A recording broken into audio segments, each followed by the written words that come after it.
तो ये हमने अभी मैप देखा कहाँ कहाँ ये जो बुनाइयाँ होती थी वे स्थान। इसके बाद आगे जो बुनकर थे, जो वस्त्र को बुना करते थे, उनके बारे में देखिए यहाँ पे देखते हम।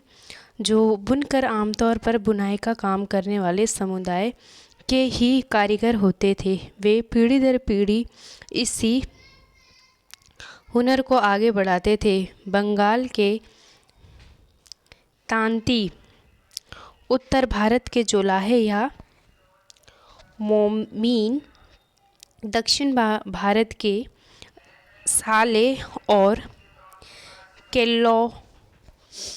केल्लोलार जो तथा इसके अलावा देवांग समुदाय बुनकरी के लिए प्रसिद्ध थे। बुनकर के लिए इनका जो कार्य चलता था बुनाई का, वे पीढ़ी दर पीढ़ी चलता था। और जो बुनकर थे जैसे बंगाल, ये जो तांती, ये बंगाल के तांती अर्थात ये एक जो समुदाय था, उनके समुदाय का नाम दिया गया है, जो कि बंगाल में जैसे तांती जो थे वे बुनकर का काम करते थे। इसके अलावा उत्तर भारत में जोलाहे, जो आज भी देखा जाता है कि वे सूत कातने का काम करते हैं और उसकी आगे बुनाई की जाती है। और या फिर मोमीन भी कुछ इसी प्रकार की ही का जो ये इनका जो कार्य था वे वंश दर वंश चला आता था, मोमीन। और इसके अलावा जो दक्षिण भारत है उसमें साले या फिर केकोलार, ये समुदाय का नाम है, जो दक्षिण भारत में अधिकांश पाई जाती थी और वे बुनकर का काम करती थी। या इसके अलावा देवांग जो है ये एक ये सब एक सूत काटने का काम करते थे। इसके साथ ही इसी क्रम में आगे सूत काटना कपड़ा उत्पादन का सबसे पहला चरण था। इससे पहले हमने ऊपर देखा कि बहुत से जो ऐसे विद्वान थे उन्होंने क्या किया था, नई नई मशीनों का आविष्कार किया था और जिसके कारण ब्रिटेन में औद्योगिक क्रांति आई। उसी सबसे पहले जब वस्त्रों का निर्माण होता था तो उसका सबसे प्रथम चरण था कि जो सूत है उसे कातना, अर्थात उसे व्यवस्थित रूप से वस्त्र का निर्माण करने से पहले इसको प्रथम चरण से गुजरना पड़ता था। काम अधिकांशतः महिलाओं के जिम्मे में रहता था। चरखा और जो तकली है घर घर में पाई जाती थी और इसके साथ ही साथ धागे को चरखे पर काट कर तकली पर लपेट दिया जाता था। जब कताई पूरी हो जाती थी तो बुनकर इस धागे से कपड़े बुनते थे। ज़्यादातर जो समुदाय हैं, समुदायों में बुनाई का काम पुरुष करते थे और रंगीन कपड़े बनाने के लिए रंगरेज इस धागे को रंग देते थे और छपाईदार कपड़ा बनाने के लिए जो बुनकर हैं, बुनकरों को चिपिंगर नामक माहिर कारीगरों की ज़रूरत होती थी, जो ठप्पे से छपाई करते थे। हथकरघों पर होने वाली बुनाई और उससे जुड़े व्यवसायों से लाखों भारतीयों की रोजी रोटी चलती थी। तो क्या है कि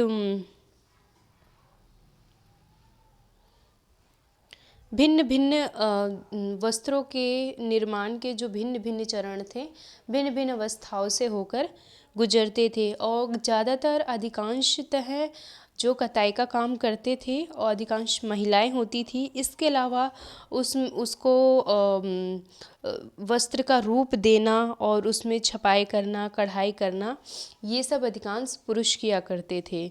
और जैसे कि कपड़ों को रंगना और उसकी बुनाई करना और साथ ही साथ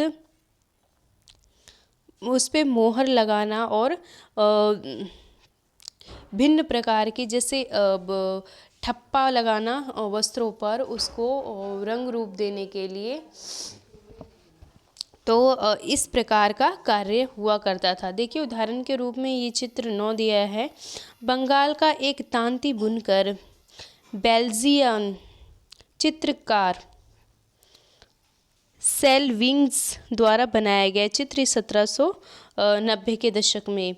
इस चित्र में देखिए ये जो वस्त्र निर्माण हो रहा है, हालांकि ये अधिकांशतः अब कम देखने को मिलता है, लेकिन बड़ी बड़ी मिलों में पहले हर घर में पाया जाता था।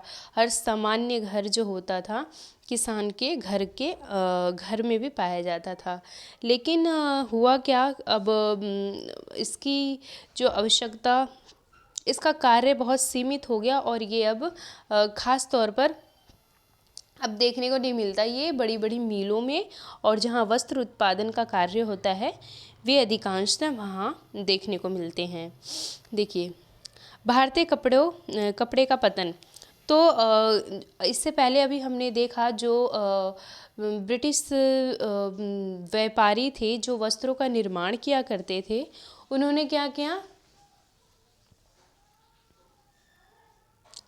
उन्होंने किया था कि उन्होंने अपनी सरकार से मांग करी थी कि भारतीय वस्त्रों का आवागमन जो है इंग्लैंड में आने से रोक दिया जाए, क्योंकि जो इंग्लैंड के जो व्यापारी थे जो वस्त्रों का निर्माण किया करते थे वे बहुत उन्हें हानि पहुंचती थी और उन भारतीय कपड़ों के सामने जो सूती वस्त्र और रेशमी वस्त्र ब्रिटेन में पहुंचते थे उनके मुकाबले में उनकी जो वस्त्र थे वे कम गुणवत्ता वाले थे।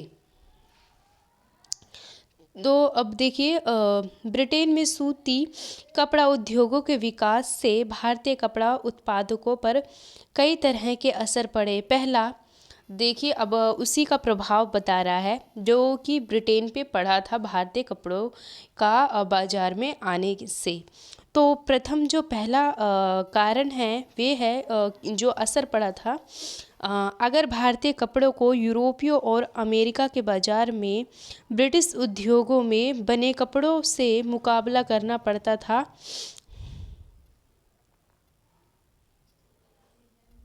तो जो भारतीय कपड़े थे उनको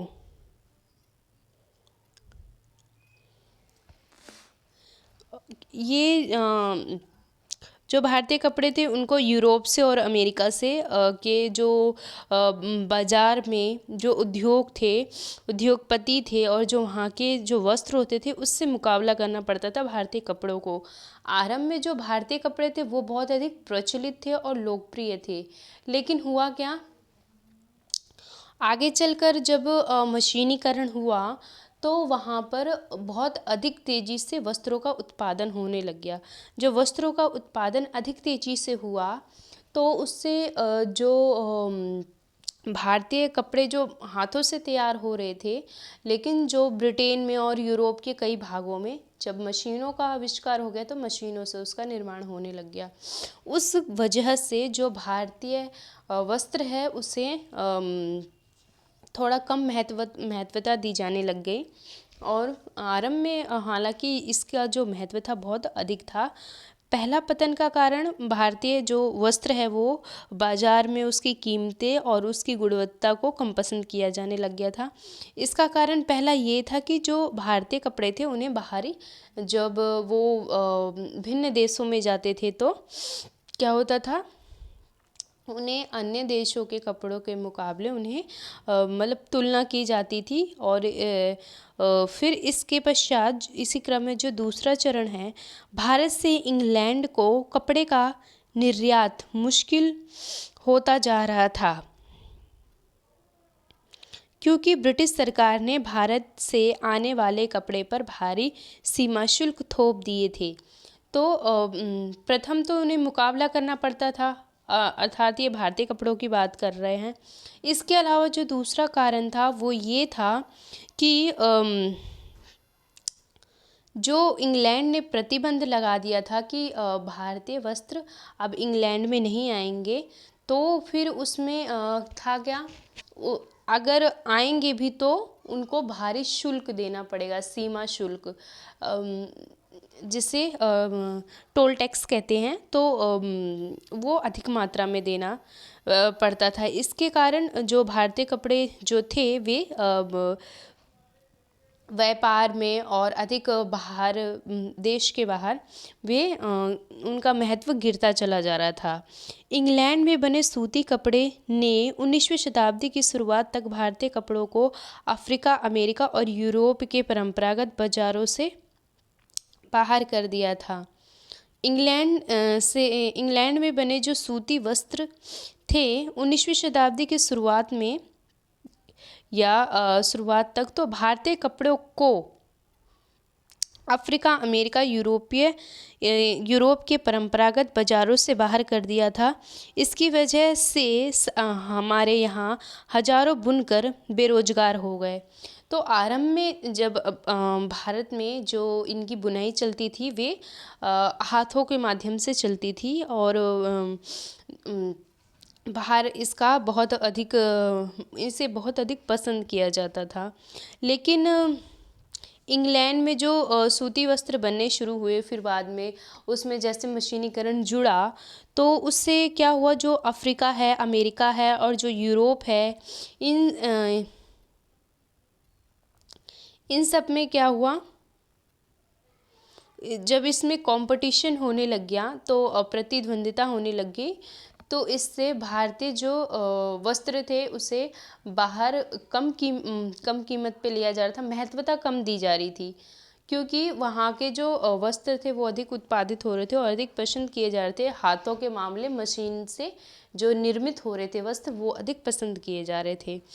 तो इसके कारण क्या हुआ, इसके कारण जो भारतीय जो बुनकर थे हजारों, वे बेरोजगार हो गए, क्योंकि जो उनकी बुनाई है वे बाहर देश में उनसे जो वस्त्र बुने जा रहे थे वे उसकी कीमत और उसकी जो गुणवत्ता थी वे अधिक उसको बाद में महत्व नहीं दिया गया था। इससे बुरी मार बंगाल के बुनकरों पर पड़ी। ब्रिटेन और यूरोप की कंपनियों ने भारतीय माल खरीदने बंद कर दिए। तो इससे भी बुरा हाल कहाँ हुआ, बंगाल पे।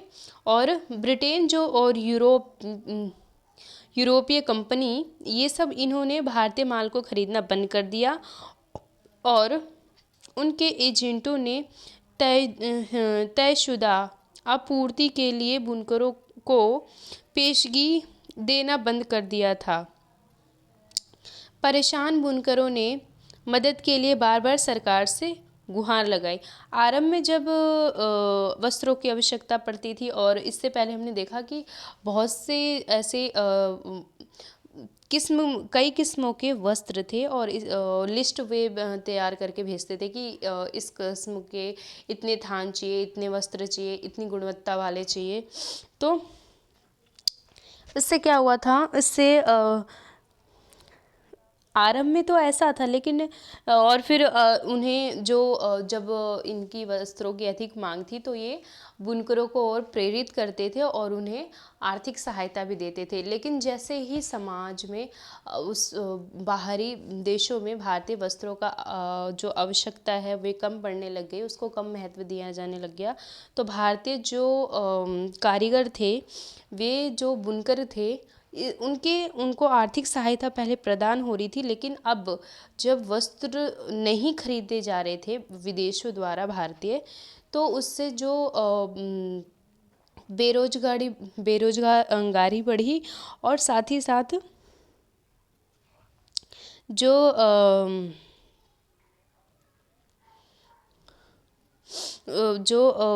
किसान थे वे मतलब बहुत अधिक परेशान होने लग गए थे और वे चाहते थे कि इस मामले में सरकार उनकी सहायता करे। औरांग, फारसी भाषा में गोदाम और औरांग कहा जाता है। वहाँ बिक्री से पहले चीज़ों को जमा करके रखा जाता था। वर्कशॉप के लिए भी ये शब्द प्रयोग होता है। देखिए ये छोटा सा, देखिए टॉपिक से ही पता चल रहा है हम भूखों मर जाएंगे। ये जो पहले वस्त्रों के ऑर्डर दिए जाते थे कि इतने गुणवत्ता वाले ये वस्त्र चाहिए या ये वस्त्र चाहिए, तो उसके हिसाब से कपड़ों की बुनाई तैयार की जाती थी और बाहर देशों में भेजा जाता। लेकिन उसके बाद की परिस्थिति भी बता रहे हैं कि जो काश्तकार थे और जो किसान थे उनकी स्थिति कुछ इस प्रकार से हो गई थी। और कृपया अपने अखबार में प्रकाशित करें। ये सब जो हैं ये सब अपनी सामाजिक स्थिति, जो आम किसान है, जो आम व्यक्ति है, वे अपनी जो गवर्नर जनरल होते थे उनको पत्रों पे लिखकर अपनी जो समस्याएं होते थे उनको भेजते थे। तो ये कुछ इसी प्रकार का है। और उससे और बाद में फिर जब कुछ इस प्रकार की व्यवस्था थी। फिर जब बुनाई कम हो गई थी और फिर बाद में बहुत सा अधिक कुछ उनका शोषण भी होने लग गया था, क्योंकि अधिकांश लोग ऐसे थे जो बुनाई का कार्य ज़्यादा कराते थे और जो उसकी रकम थी उसके रकम के मुताबिक उन्हें वेतन न देकर उसे कम वेतन देते थे। तो ऐसी बहुत सी तकलीफ़ें थी जो किसान थे वे भारतीय जो गवर्नर जनरल थे ब्रिटिश ईस्ट इंडिया कंपनी के सामने कुछ इस प्रकार प्रस्तुत किया करते थे। लेकिन असली दुर्दशा तो हाँ देखिए, बार बार सरकार से गुहार लगाई, लेकिन असली दुर्दशा तो अभी आने वाली थी। और 1830 के दशक तक भारतीय बाजार ब्रिटेन में बने सूती कपड़े से पट गए। दरअसल 1880 के दशक तक स्थिति यह हुई थी कि भारत के लोग जितना सूती कपड़ा पहनते थे उस में से 2/3 ब्रिटेन का बना होता था। इससे न केवल बुनकरों बल्कि सूती या सूत काटने वालों की भी हालत खराब होती गई। जो लाखों ग्रामीण महिलाएं सूत काटकर ही अपनी आजीविका चलाती रहती थी, वे बेरोजगार हो गई। तो अब क्या हुआ, 1830 से लेकर 80 के दशक तक जो प्रारंभ में इसकी जो स्थिति थी वस्त्रों के व्यापार को लेकर, वो बहुत अच्छी थी। लेकिन पहले थोड़ी गिरी, फिर गिरते गिरते बहुत अधिक गिरती चली गई और उसकी जो बुनाई का जो रकम था वो भी कम दिया जाने लग गया और अधिक जो महिलाएं थीं और जो बुनकर थे उनका अधिक शोषण होने लग गया था। इसके साथ साथ जब ऐसी स्थिति समाज में उत्पन्न हुई, जब भारतीय कपड़ा बाहर विदेशों में न खरीदा जाने लग गया, तो इससे जो भारतीय महिलाएं थीं उन पर अधिक असर पड़ा, क्योंकि हर घर में पहले चरखा होता था और उससे कताई की जाती थी। तो उससे उनकी जो आर्थिक व्यवस्था थी या आर्थिक आवश्यकताएं थी उसे आसानी से पूरा किया जा सकता था। लेकिन जब ये समस्याएं सामने आई तो इससे और अधिक जो भी सामाजिक अव्यवस्था थी और जो भी आर्थिक आवश्यकताएं थी वे आम जनता की पूर्ण नहीं हो पा रही थी। लेकिन भारत के हथकरघरों ने से होने वाली बुनाई बुरी तरह खत्म नहीं हुई। इसकी वजह यह थी कि कपड़ों की कुछ किस्में मशीनों पर नहीं बन सकती थी। भला जटिल और मनभावन किनारों वाली साड़ी और परंपरागत बुनाई वाले कपड़े मशीनों से कैसे बन सकते थे। इन कपड़ों की न केवल राइसों के बीच बल्कि मध्य वर्गों में भी काफ़ी मांग थी। और ना ही ब्रिटेन का जो कपड़ा मिलों में वह बेहद मोटा कपड़ा बनता था जिसे भारतीय गरीब पहनते थे। तो हालांकि मशीन से कुछ वस्त्र तो तैयार होते थे, लेकिन फिर भी जो पारंपरिक तरीके से वस्त्र बनाए जाते थे, साड़ी के बॉर्डर हो गए, और इसके अलावा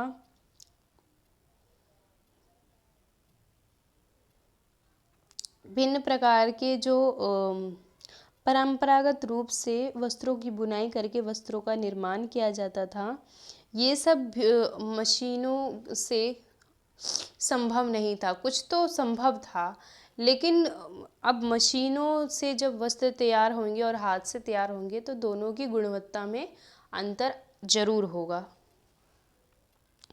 अंतर तो होगा ही होगा। तो यही है। तो कुछ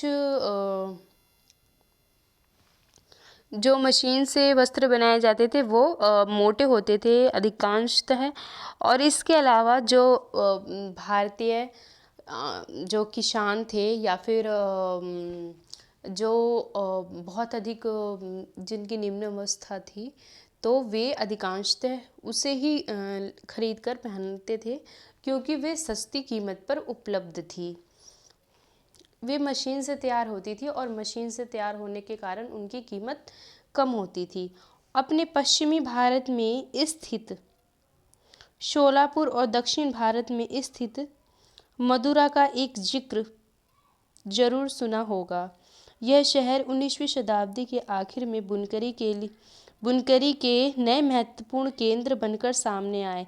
बाद में राष्ट्रीय आंदोलन के दौरान महात्मा गांधी ने भी लोगों से आह्वान किया कि वे आयातित कपड़े का बहिष्कार करें। दक्षिण भारत के शोलापुर की बात कर रहे हैं। फिर और ये जो शोलापुर है वे कहाँ था? दक्षिण भारत की मदुरई में। फिर क्या हुआ था आगे चलकर, जब भारतीय जो थे उन्होंने विदेशी कपड़ों को पहना जो मशीन से तैयार होता था, लेकिन आगे चलकर बहुत से जो लोग थे इसका इसका उपयोग किया करते थे।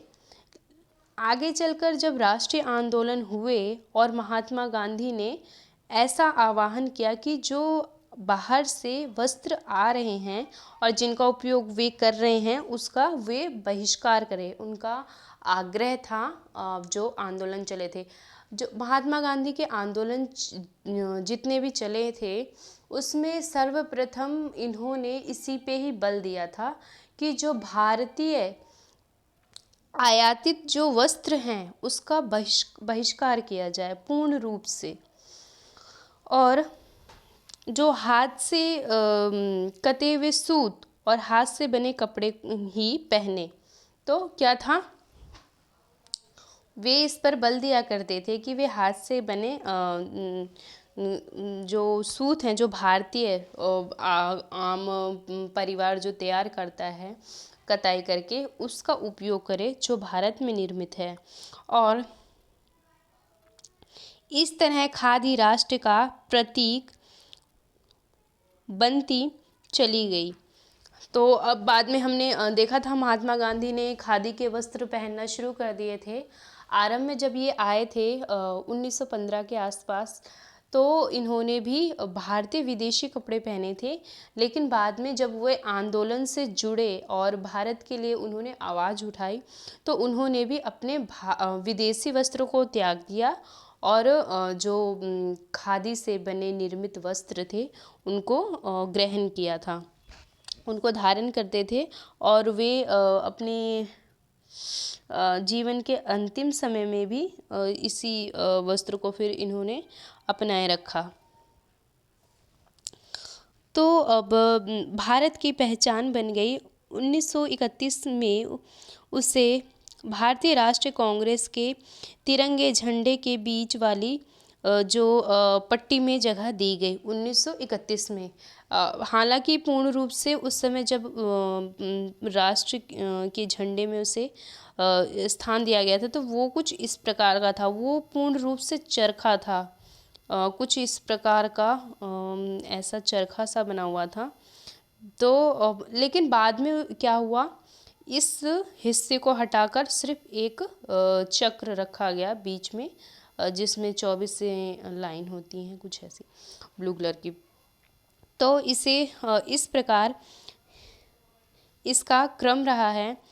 देखिए, जो आजीविका के साधन गाँवों जो गंवा चुके बुनकर और सूत कातने वालों का क्या हुआ। उनमें से बहुत सारे तो खेतीहर मजदूर बन गए थे, कुछ काम की तलाश में शहरों की तरफ चले गए और बहुत से देश से बाहर अफ्रीका एवं दक्षिणी अमेरिका के बागानों में काम करने के लिए चले गए। इनमें से कुछ हथकरघर थे और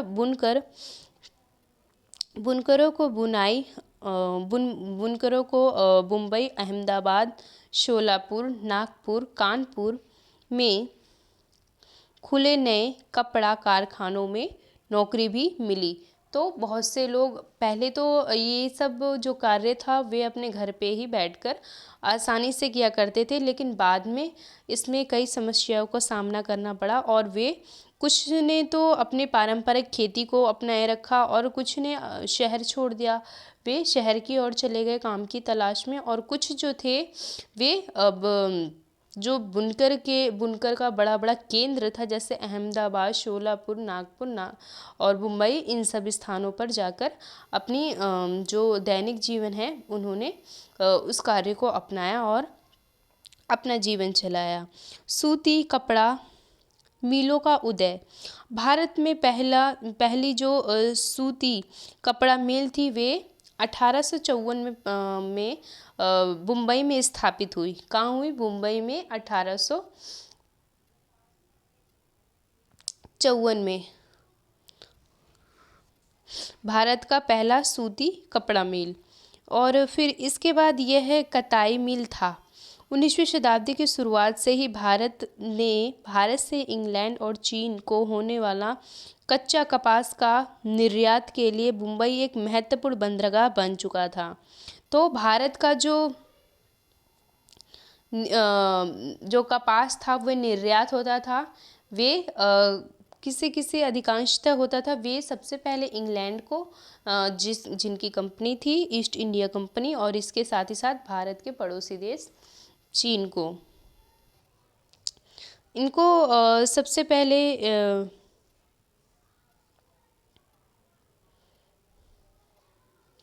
निर्यात किया जाता था। और जो मुंबई था वहाँ पे एक महत्वपूर्ण बंदरगाह के रूप में उभर कर आया। मुंबई पश्चिम भारत की काली मिट्टी वाले उस विशाल पट्टी से काफ़ी निकट था जहाँ कपास की खेती की जाती थी। वहाँ सूती कपड़ा मिलों की स्थापना हुई तो उन्हें कच्चा माल आसानी से मिलने लग गया। तो वहाँ जो पश्चिम भारत में जिधर मुंबई भी पड़ता है, तो वहाँ पर क्या था, इसकी खेती कपास की अधिक होती थी, जिसके कारण वहाँ पर जो मिल थे बड़े बड़े उनका निर्माण हुआ और उन्हें कच्चा माल आसानी से मिलने लग गया। ये देखिए चित्र 10 के बारे में, एक कपास कारखाने में काम करती मजदूर महिलाएं। सन 1900 के लगभग राजा दीनदयाल द्वारा बनाया गया चित्र। कताई विभाग में ज़्यादातर मजदूर महिलाएं होती थी, जबकि बुनकर विभाग में ज़्यादातर पुरुष होते थे। तो आरंभ सबसे पहले महिलाएं ही करती थी। ये देखिए, ये कारखाने का एक दृश्य है। और सन 1900 तक आते आते मुंबई में 84 कपड़े मिल चालू हो चुके थे। कितने? 1900 के आसपास आते आते, अभी हमने देखा कि 1854 में प्रथम सूती कपड़ा मिल की स्थापना हुई कहाँ? मुंबई में। और 1900 तक आते आते अर्थात 50 वर्ष से ज़्यादा के अंतर्गत कम से कम 84 जो मिल हैं, वस्त्रों के मिल, कपड़ों की मिल, इन सब की स्थापना हो चुकी थी। तो इसका जो कार्य था वे बहुत अधिक तेजी से बढ़ रहा था, मिलों का कार्य। हालांकि व्यक्तिगत जो जीवन में वे कार्य करते थे सूत काटने का, उन सब का पतन हो गया था। उनमें से बहुत सारे जो मिलें और पारसी और गुजराती व्यापारियों ने खोली थी, जो चीन के साथ व्यापार के जरिए काफ़ी पैसा कमा चुके थे। तो जो मिल खोलने वाले कौन थे? पारसी थे और गुजराती थे। पारसी और गुजराती, पारसी और गुजराती। इस दौरान दूसरे शहरों में भी ऐसे कई कारखाने खोले गए। अहमदाबाद में जो पहला कारखाना था वे 1861 में खोला गया। अगले ही साल संयुक्त प्रांत अर्थात उत्तर प्रदेश में स्थित कानपुर में भी एक कारखाना खुल गया। तो अब कहाँ पे? अहमदाबाद में खुला। इसके बाद संयुक्त प्रांत में खुला, जो कि कानपुर में है। संयुक्त प्रांत अर्थात उत्तर प्रदेश, प्राचीन नाम है इसका। तो सूती जो कपड़ा मिलों की बढ़ती संख्या के कारण मजदूरों की मांग बढ़ने लग गई और जो हजारों गरीब काश्तकार थे, खेतीहर थे और कामगार कारखानों के काम करने के लिए शहरों की तरफ चले जाने लग गए।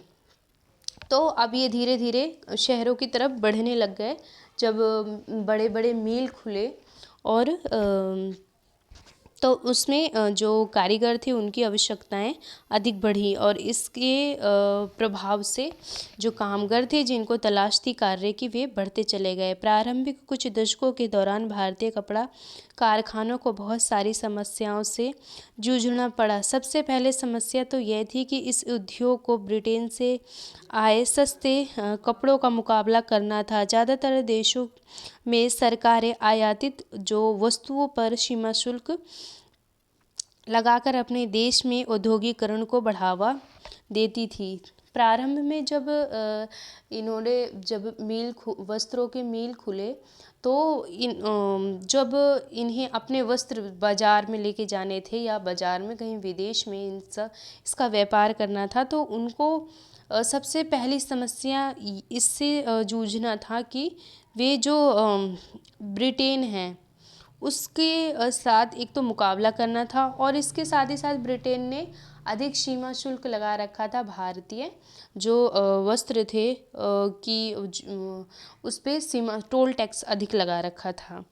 तो इससे उनको लाभ ये था कि वे अपने ब्रिटेन में औद्योगिक क्रांति को बढ़ावा दे रहे थे, अर्थात अब उनके द्वारा जो मशीनीकरण के पश्चात जो वस्त्र तैयार हो रहे थे वे उसको अधिक महत्वता दे रहे थे। इससे प्रतिस्पर्धा खत्म हो जाती थी और जो संबंधित देश के नवजात उद्योगों को संरक्षण मिलता था। परंतु औद्योगिकरण भारतीय सरकार ने स्थानीय उद्योगों को आमतौर पर इस तरह से सुरक्षा नहीं दी।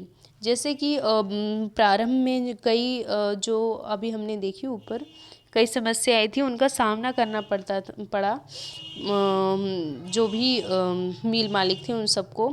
तो प्रारंभ में जो औपनिवेशिक सरकार थी वे अधिकांशतः उनको कोई संरक्षण नहीं देती थी, उनको कोई जल्दी महत्व नहीं देती थी।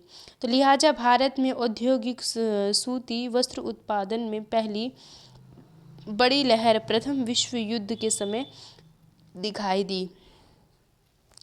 वस्त्र उत्पादन की जो प्रथम लहर थी वो प्रथम विश्व युद्ध के दौरान दिखाई दी, जब ब्रिटेन से आने वाले जो कपड़े की मात्रा में काफ़ी कमी आ गई थी और सैनिक ज़रूरत जो है उसको पूरा करने के लिए भारतीय कारखानों ने कपड़ों का उत्पादन बढ़ाने की मांग की जाने लग गई।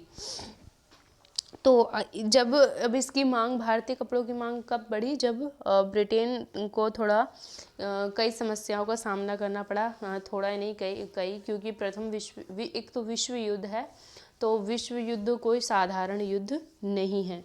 तो इन सब में क्या हुआ, भारतीय जो सूती वस्त्र थे उसकी आवश्यकता बढ़ी। टीपू सुल्तान की तलवार और बुर्ज, अभी हमने स्टील के बारे में पढ़ा था, अभी ऊपर देखा, उसी की बात कर रहा है। जो उसकी जो तलवार थी, वे उसकी गुणवत्ता क्या थी, तो उसमें भिन्न प्रकार के जो ऐसे धातु थी या फिर ऐसे प्राचीन समय की निर्मित प्राकृतिक वस्तुएं थी, जिसका जो अभी तक उस पर कोई रिसर्च की जाए तो अभी तक उसको जान नहीं सकता कि किस कारण से वे अभी तक मतलब उसी रूप में उपस्थित है, और बहुत अच्छी गुणवत्ता वाले जो धातु थी वो प्राकृतिक रूप से पाई जाती थी। तो ये उसी की बात कर रहा है। देखिए 18वीं शताब्दी के अंत में की तलवार, टीपू सुल्तान की जो तलवार की मूठ पर कुरान की आयतें लिखी हैं, ये जो इसकी बात कर रहा है, मूठ जो ये है इसकी बात कर रहा है, ये जो लिखी है ये सब कुरान की आयत है, जिसमें युद्ध में फतह के संदेश दिए गए हैं। गौर से देखिए कि शेर का सिर मूठ के नीचे सिरे की सतह पर है, ये बोल रहा है इसे। देखिए टीपू सुल्तान की तलवार और बुर्ज स्टील, भारतीय इस्पात और लोहा धातु काल की कहानी हम टीपू सुल्तान के मशहूर किस्से से शुरू करते हैं। ये वही टीपू सुल्तान हैं जिन्होंने 1799 तक मैसूर पर शासन किया और अंग्रेज़ों से 4 लड़ाइयाँ लड़ी, और जब इन्होंने चौथी लड़ाई लड़ी तो उन्हें अंग्रेज़ों ने छलपूर्वक हरा दिया, और भिन्न प्रकार की उनके साथ शर्तें करी थी, जिसमें उन्होंने इनके जो 2 पुत्र हैं उनको भी बंदी बनाया था। तो इन्होंने 4 लड़ाइयाँ लड़ी और हाथ में तलवार लिए लड़ते लड़ते मारे गए थे। और टीपू की जो विश्व ख्याति तलवारें आज भी इंग्लैंड के संग्रहालय में बहुमूल्य संपत्ति है। लेकिन क्या आप जानते हैं कि टीपू की तलवार इतनी खास क्यों थी? दरअसल इस तलवार की धार इतनी सख्त और पैनी थी कि वह दुश्मन के लोहे कवच को भी आसानी से चीर सकता था। इस तलवार की यह गुण कार्बन की अधिक मात्रा वाले बुर्ज नामक स्टील से पैदा हुआ था, जो पूरे दक्षिण भारत में बनाया जाता था। इस बुर्ज स्टील की जो तलवारें हैं बहुत पैनी और लहरदार होती थी। इसकी यह बनावट लोहे में गड़े कार्बन के जो बेहद सूक्ष्म कणों से पैदा होती थी। तो जो टीपू की ये तलवार है जिसे हम इधर देख रहे हैं, तो वे नीचे से जब ये नीचे से बहुत ऐसी लंबी होती थी, बहुत पतली, कुछ ऐसी जैसे स्टील की चद्दर्स होती है ना, कुछ वैसी थी। और ये ना अब कुछ इस प्रकार की न होकर ये कुछ इस प्रकार की पतली सी थी और बहुत नुकीली, इधर से भी इसमें धार होती थी और इधर से भी। और जब ये से अधिकांशतः जो राजा होते थे उनके पास 2 तलवारें होती थी, और ये पहले हाथ में और एक दूसरे हाथ में पकड़ने के लिए, तो उससे दोनों हाथ से युद्ध करते थे। ऐसे ऐसे उनकी तलवारें चलती थी। तो इनकी जो तलवार थी बहुत अधिक उच्च कोटि की थी और उसमें अधिक मात्रा में कार्बन उपस्थित था।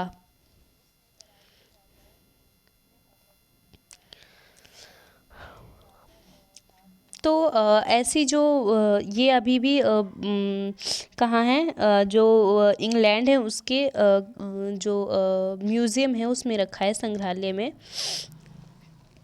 टीपू सुल्तान की मृत्यु के एक साल बाद 1800 में मैसूर की यात्रा करने वाले फ्रांसीसी बुकानन ने इस बात का ब्यौरा दिया कि जो मैसूर की सैकड़ों प्रगलन भट्टियों में बुर्ज स्टील इस तरह बनाया जाता था। इन भट्टियों में लोहे और काठ कोयले के साथ मिलकर मिट्टी की छोटी छोटी हांडियों में रख दिया जाता था। तापमान के जटिल उतार चढ़ाव को नियंत्रित करते हुए प्रगलन अर्थात इस्पात की सिल्लियाँ तैयार कर देते थे, जिनका न केवल भारत बल्कि पश्चिमी और मध्य एशिया में भी तलवार बनाने के लिए इस्तेमाल किया जाता था। ये बुर्ज नामक जो स्टील है उसकी पद्धति बता रहा है कि दक्षिण भारत में एक यात्री थे जो फ्रांसीसी बुकानन, उन्होंने अपनी यात्रा में बताया है जो बुर्ज नामक स्टील था वे जो काठ कोयला, एक कोयला होता है, उसी कई प्रकार के कोयले होते हैं उसमें से ही एक इस काठ नामक कोयला होता था, उससे एक उसके तापमान में एक मिट्टी की हांडी होती थी, उसमें गलाया जाता था और भिन्न प्रकार की वस्तुओं का निर्माण होता था। तो ये जो इस प्रक्रिया को देखा यहाँ भारत में, दक्षिण भारत में, तो इसका उपयोग अब बाहर विदेशों में किया जाने लग गया था। इस खोज को इंग्लैंड ने भी अपनाया था। असल में जो कन्नड़ शब्द उल्लूक, तेलुगु शब्द हुक्कुल और तमिल या मलयालम शब्द उरुकू यानी स्टील का ही बिगड़ा हुआ अंग्रेजी रूप है। ऐसे बहुत से शब्द मिलेंगे जो बिगड़े हुए अंग्रेजी शब्दों से ही बने हुए अधिक प्रचलित होते हैं। भारतीय बुर्ज स्टील ने यूरोपीय जो वैज्ञानिकों को काफ़ी आकर्षित किया था। विश्वविख्यात वैज्ञानिक और बिजली तथा विद्युत चुंबकत्व का आकर्षण करने वाले माइकल फेराइड ने भारतीय बुर्ज स्टील की विशेषताओं का 4 साल अर्थात 1818 से लेकर 22 तक इन्होंने अध्ययन किया, परंतु दक्षिण भारत के इन प्रचलित बुर्ज स्टील का निर्माण प्रक्रिया 19वीं शताब्दी के मध्य तक आते आते पूरी तरह लुप्त हो गया। आरंभ में जो ये बुर्ज नामक स्टील था, इसकी पद्धति जो जिन स्थानों पर इसको पाया जाता था उन्हें पता था, लेकिन आगे जब कई वर्षों पश्चात इनकी जो उत्पादन की जो प्रक्रिया थी इसकी, वो जो जानकारी थी वो लुप्त हो गई। और क्या आप बता सकते हैं, अभी हम आगे पढ़ेंगे तब बताएंगे क्या है कि ऐसा क्यों हुआ होगा। भारत पर अंग्रेज़ों की जीत के साथ ही यहाँ का तलवार और हथियार उद्योग समाप्त हो गया और भारतीय कारीगरों द्वारा बनाए गए लोहे और इस्पात का स्थान इंग्लैंड से आए लोहे और इस्पात ने ले लिए। तो धीरे धीरे भारतीय जो स्टील और ये जो लोहे का पहले तो खोज आरंभ भारत में ही हुई, लेकिन धीरे धीरे बहुत से ऐसे परिवर्तन आए और फिर इसके पश्चात उसका जो स्थान था वे इंग्लैंड के लोहे और स्टील ने ले लिए थे। गांवों की उजड़ती भट्टियाँ, धोकनी, हवा होकनी का यंत्र, ये जहाँ पर जो स्टील या फिर लोहा उनसे निर्मित कई प्रकार के बर्तन होते थे या फिर कोई हथियार हो गया, तो इस प्रकार की भट्टियों का उपयोग किया जाता था उसमें। और ये लोह प्रगलन की जो प्रक्रिया है ये उसमें कार्य उसी का ये कुछ छोटा सा चित्र है। वुड्स स्टील उत्पादन के लिए लोहे के परिशोध की बेहतर प्रवृत्ति तकनीक जरूरी है, परंतु भारत में 19वीं शताब्दी के अंत तक लोहे का प्रगलन एक सामान्य गतिविधि थी। आखिर तौर से बिहार और मध्य भारत के हर एक जिले में ऐसे जो प्रगलक कारीगर थे जो लोहा बनाने के लिए लौह अयस्क के स्थानीय भंडारों का इस्तेमाल करते थे। इसे लोहे से कारखानों में दैनिक इस्तेमाल के औजार और साधन बनाए जाते थे। ज़्यादातर भट्टियाँ मिट्टी और धूप में सुखाई गई ईंट से बनी होती थी। प्रगलन का काम पुरुष करते थे, जबकि जो महिलाएं थीं धोखनी चलाती थी। वे कोयला को लगातार दहकाने के लिए हवा फेंकती रहती थीं। तो ये दृश्य है, देखिए ये है धोकनी, ये इसकी डोर पकड़ रखी है, इधर है भट्टियाँ और कोयला डाल के। ये धोकनी का कार्य कौन करता था? महिलाएं करती थी, और उसमें कोयले का धकाना ये सब कार्य महिलाएं करती थी, और जो निर्माण का कार्य था वे पुरुष किया करते थे। ये एक छोटा सा गांव है जो कि अब इसका जो समुदाय था वे अब पतन हो चुका है उनका।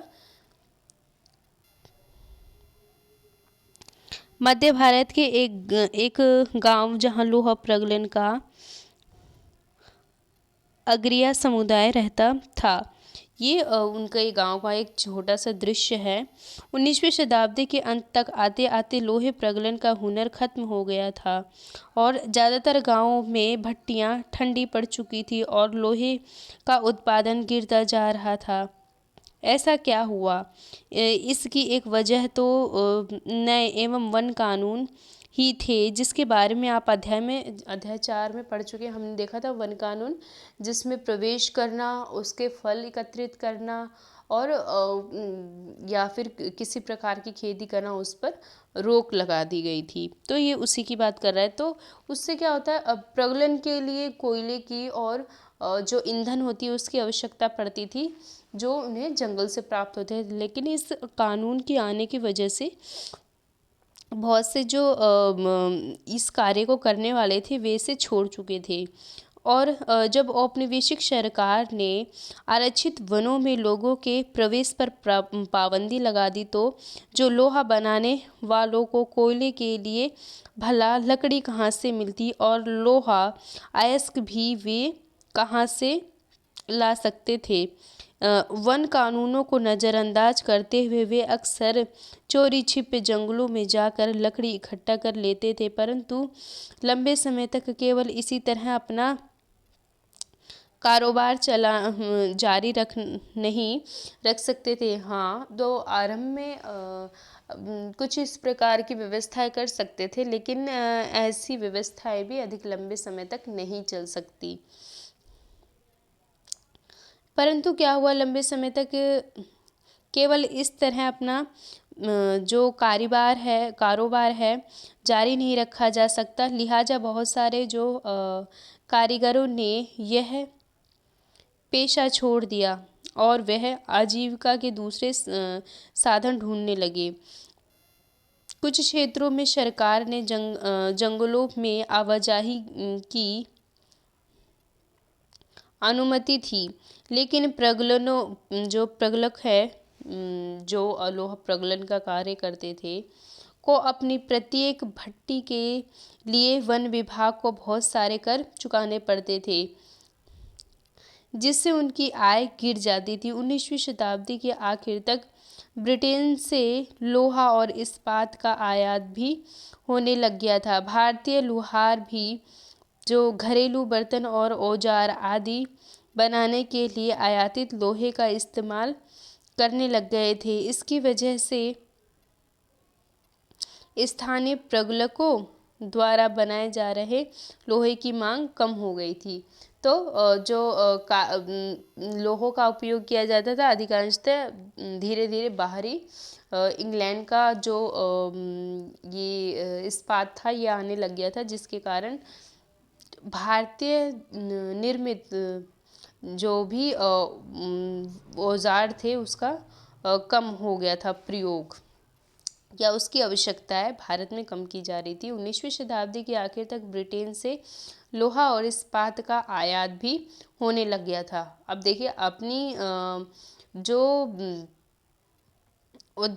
उद्योग में जो लोह थे वे उसको कम कर दिया गया, और जो ब्रिटेन के इस्पात थे और जो लोहा थे ये सब आने लग गया भारत में। और भारतीय लोहार भी घरेलू बर्तन और औजार आदि बनाने के लिए आयातित लोहे का इस्तेमाल करने लगे थे। इसकी वजह से स्थानीय प्रगल्भों द्वारा बनाए जा रहे लोहे की मांग कम होने लगी, और 20वीं शताब्दी की शुरुआत तक लोहा और इस्पात बनाने वाले कारीगरों के सामने एक नई चुनौती आ खड़ी हुई।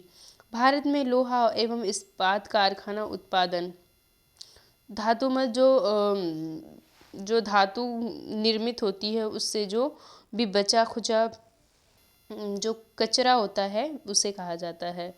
भारत में लोहा एवं इस्पात कारखानों का उदय साल 1904 की बात है। अप्रैल के महीने में अमेरिकी भूवैज्ञानिक चार्ल्स वेल्स द्वारा जमशेदजी टाटा के सबसे बड़े बेटे दोराबजी टाटा छत्तीसगढ़ में लोहा अयस्क भंडारों की खोजबीन करते घूम रहे थे। वे भारत की एक आधुनिक लोहा एवं इस्पात संयंत्र लगाने के लिए अच्छे लोहे अयस्क भंडार की तलाश में कई महीनों और काफ़ी सारा खर्च कर चुके थे। जमशेद जी टाटा भारत में बड़ा लोह और इस्पात कारखाना लगाने के लिए अपनी संपत्ति का बड़ा भाग खर्च करने को तैयार थे, लेकिन इसके लिए पहली शर्त यह थी कि उद्यमा लोहा अयस्क भंडार का पता लगा लिया जाए। जहाँ पर खनन में अयस्क मिलते हैं उसकी बात कर रहा है।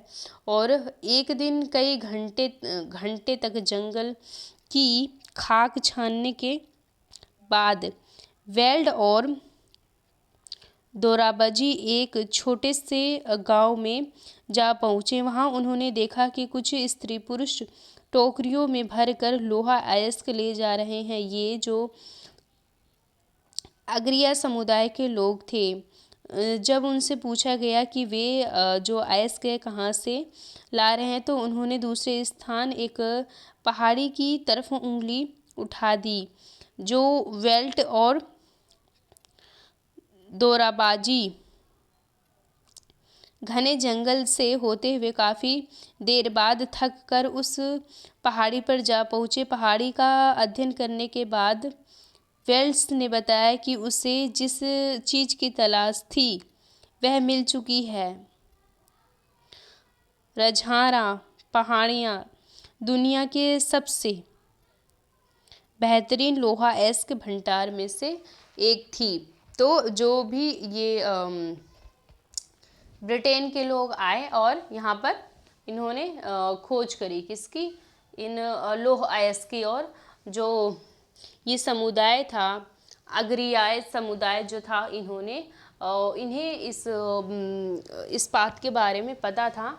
फिर इस प्रकार उन्होंने ऐसी जानकारी प्राप्त करके आखिरकार उसको खोज निकाला और बाद में इसकी बहुत बड़ी मील की स्थापना करी। और आगे चलकर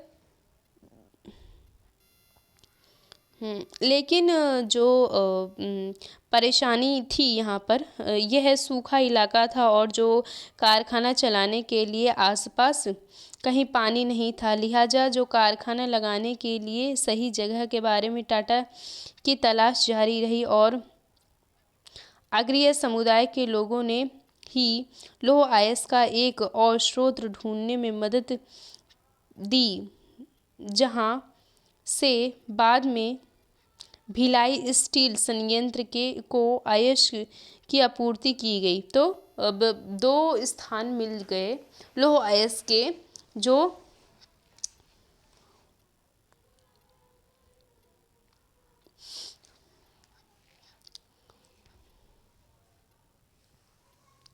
अब देखिए इसी क्रम में जब आगे बढ़ते हैं तो कुछ साल बाद सुवर्ण रेखा नदी के तट पर बहुत सारे जंगल साफ करके फैक्ट्री और एक उद्योग शहर बनाने के लिए जगह बनाई गई। इस शहर को जमशेदपुर नामक का नाम दिया गया। इस स्थान पर लौह अयस्क भंडार के निकट ही पानी भी उपलब्ध था। यहाँ टाटा अयस्क एंड स्टील कंपनी टिस्को की स्थापना हुई, जिसमें 1912 में स्टील का उत्पादन होने लग गया। तो अब देखिए जमशेदपुर नामक किसको नाम दिया गया, जो सुवर्ण रेखा नदी है उसके किनारे जो जंगल बसा था उसे साफ करके फैक्ट्री की स्थापना करी गई, शहरीकरण किया गया उसका और उसे जमशेदपुर के नाम से जाना गया। और साथ ही साथ आगे चलकर फिर एक टाटा आयरन और स्टील कंपनी की स्थापना हुई, जो कि 1912 में हुई थी। ये कुछ उसी का दृश्य है, उसका चित्र दिया गया है। टिस्को की स्थापना, टिस्को अर्थात यही टाटा जो आयरन है एवं स्टील कंपनी है, इसी को शॉर्ट में टिस्को कहा गया है। तो टिस्को की स्थापना सही समय पर हुई थी। 19वीं सदी में भारत आमतौर पर ब्रिटेन में बने स्टील का आयात कर रहा था। भारत में रेल के जो विस्तार की वजह से ब्रिटेन में बनी पटरियाँ की यहाँ भारी मांग थी। तो इसकी जो महत्वता इसलिए बताई गई है कि ये अधिक एकदम उचित समय पर स्थापित हुआ, क्योंकि यहाँ पर जो रेल की पटरियाँ हैं वे बिछाई जा रही थी, तो उसमें इसकी आवश्यकता थी। काफ़ी समय तक भारतीय जो रेलवे से जुड़े अंग्रेज विशेषज्ञ यह मानने को तैयार ही नहीं थे कि भारत में भी श्रेष्ठ इस्पात का निर्माण संभव है। आखिर हाँ, भारतीय लोगों को इन्होंने पता नहीं क्या समझ रखा है, शुरू से जब से आए तब से अभी हमने देखा कितने चरणों में क्या क्या हुआ। इसके बाद जब तक जो टिस्को है इसकी स्थापना होती हालत बदल गई थी। 1914 तक पहला विश्व युद्ध शुरू हो गया। तो विश्व युद्ध अब शुरू होने से अब जो ईंधन है और जो साधन है उसकी अधिक आवश्यकता पड़ती थी, या आगे पड़ेगी। जब शुरू हो गया तो ब्रिटेन में बनने वाले इस्पात को यूरोप में युद्ध संबंधी आवश्यकताओं को पूरा करने के लिए छोड़ दिया गया। तो ब्रिटेन के जो इस्पात थे अब सारे चले गए किसमें, प्रथम विश्व युद्ध में उनकी आवश्यकता पड़ गई। इस तरह भारत आने वाले ब्रिटिश स्टील की जो मात्रा में भारी गिरावट आई और रेल की पटरियों के लिए भारतीय रेलवे टिस्को पर आश्रित हो गए। तो जब ब्रिटेन की सारे जो इस्पात थे वे विश्व युद्ध में लग गए, तो अब जब ट्रेन की आवश्यकताओं की पूर्ति करने की बात आई तो वे भारत पर निर्भर हो गए। और साथ ही साथ भारत में आने वाले ब्रिटिश स्टील की मात्रा में भारी गिरावट आया और रेल की पटरियों के लिए भारतीय रेलवे टिस्को पर आश्रित हो गया। जब युद्ध लंबा खिंच गया तो टिस्को को युद्ध के लिए गोलों के खोल और जो रेलगाड़ियों के पहिए बनाने का काम भी सौंप दिया गया। और 1919 तक स्थिति यह भी हो गई कि टिस्को में बनने वाले 90% इस्पात को औपनिवेशिक सरकार ही खरीद लेती थी। जैसे जैसे समय बीतता टिस्को समूचे ब्रिटिश साम्राज्य में इस्पात का सबसे बड़ा कारखाना था वो बन चुका था। तो विश्व युद्ध के अंत तक और जब विश्व युद्ध समाप्त हुआ और उसके अंतिम चरण तक जो टिस्को था वे एक ब्रिटिश साम्राज्य में इस्पात का सबसे बड़ा कारखाना बन चुका था। अर्थात अब ये अपना विस्तृत रूप धारण कर चुका था। सूती कपड़े के तहत लोहे और इस्पात के मामले में भी औद्योगिक विस्तार तभी शुरू हुआ जब ब्रिटेन में ब्रिटिश आयात गिरने लगा और भारतीय जो औद्योगिक वस्तुओं की मांग में इजाफा हुआ। ये बदलाव पहले विश्व युद्ध के दौरान और उसके बाद सामने आए। जैसे जैसे राष्ट्रीय आंदोलन विकसित हुआ, औद्योगिक वर्ग ताकतवर होता गया और सरकारी संरक्षण की मांग बुलंद हो गई।